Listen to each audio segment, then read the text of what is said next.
I'm so happy now. That reaction from my 3-year-old daughter is just priceless. Looking back at our travel trip with my 2 daughters 7 years ago, hindi ko din alam paano namin kinaya kasi at this stage of their life, andyan pa yung nagtatantrum sila.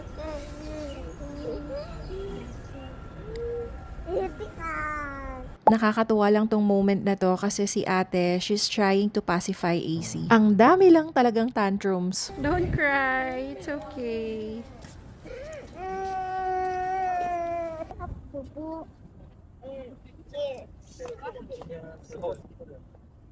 Aray ko!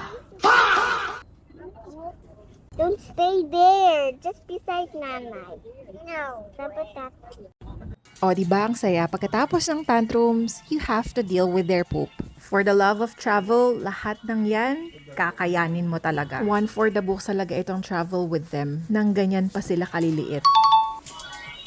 Anyway, I just want to share, if you're planning to visit Tokyo and you're still puzzled where to stay, this hotel is super ganda in all aspects. Pagpasok mo pa lang, you will be greeted by their super bango na lobby.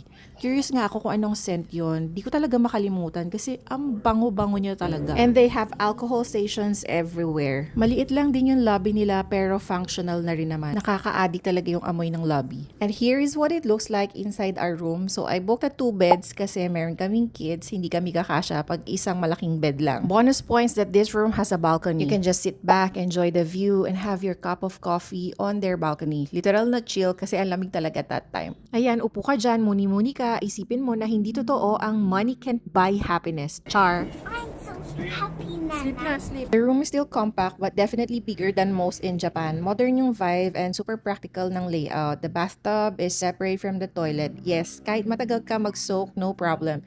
Even the wash area is separate so everyone can do their own thing without hassle. Sino dito yung gumagawa ng inuuwi yung sabon ng hotel? Here's pro tip, pag ganyan, bumili ka ng bottled water, salin mo, tas uwi mo sa bahay nyo. Ang bango niyan, the best. And ang lambot pa sa skin.